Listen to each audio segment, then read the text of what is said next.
There's a megachurch in Dallas. Some of you may have heard of it, called Gateway Church. And they have, for years, apparently covered up the abuse of one of their lead pastors, Pastor Robert Morris. So Pastor Robert Morris, when he was much younger in ministry, he was abusive sexually of a 12-year-old child, a 12-year-old girl. This was apparently covered up for decades. He's now in his 50s, covered up for decades by different members and leadership in the church. Even the girl's family was aware of this abuse or made aware of this abuse. And there was, largely speaking, cover up of the abuse. And he went on to become this senior pastor. He would give sermons to up to 100,000 people. I mean, this is a mega church, right? And now the allegations are coming public that this young woman at the time, now an older woman, is saying he abused me starting at 12 years old. Now, this is a very tragic story on many levels. It's tragic on the level fundamentally of abuse, that there was an older man who was sexually abusing a child. This is not a problem that is just systemic or endemic to the evangelical world. This is happening in the Catholic Church and has happened in the Catholic Church. It's happening in our public school system. It's happening throughout the country. There's some scary statistics that up to 1 out of every 4 young girls experience some sort of sexual abuse. I mean, absolutely horrific. But what's doubly tragic about this story is that there was cover-up. So there wasn't just abuse, there was cover-up.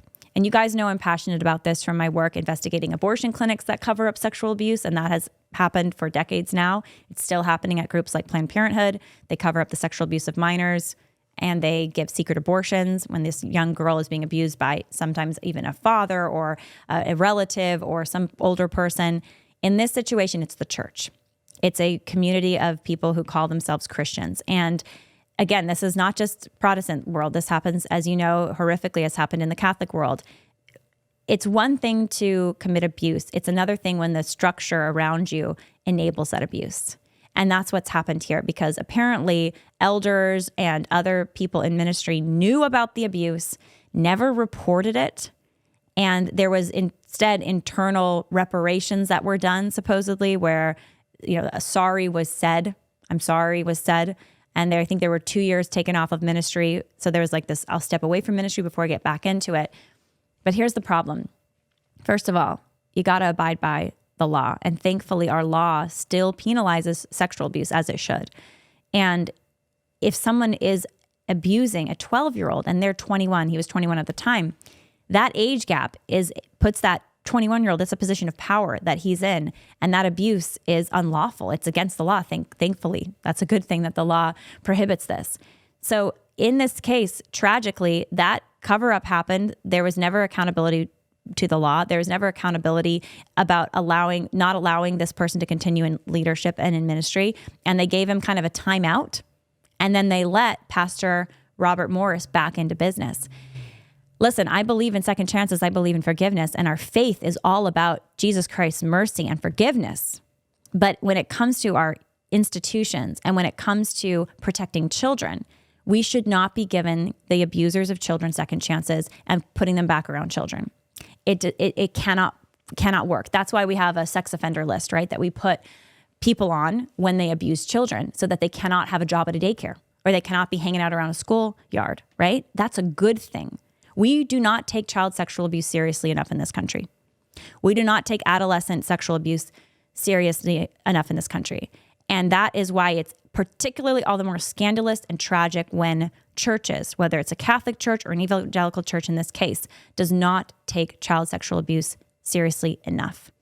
We know what the Christian teaching is.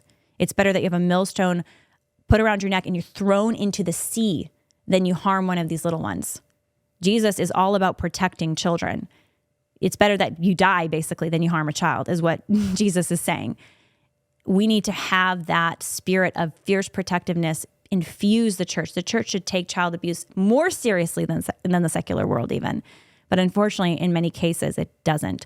Why is that? I mean, this could be a whole other episode that I could do, exploring why we've failed to do this, like Gateway Church failed, and many Catholic dioceses failed, especially in the 90s in the 80s with the sexual abuse scandals in the Catholic Church that rocked that church.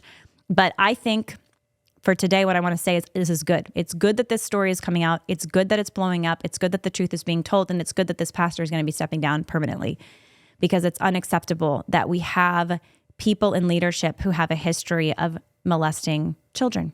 It just cannot be acceptable. Do I believe that there's no future for a person who is committed sexual abuse? I think that there's a future for them in terms of they can change their life and how they live, but there has to be accountability. And it should include jail time.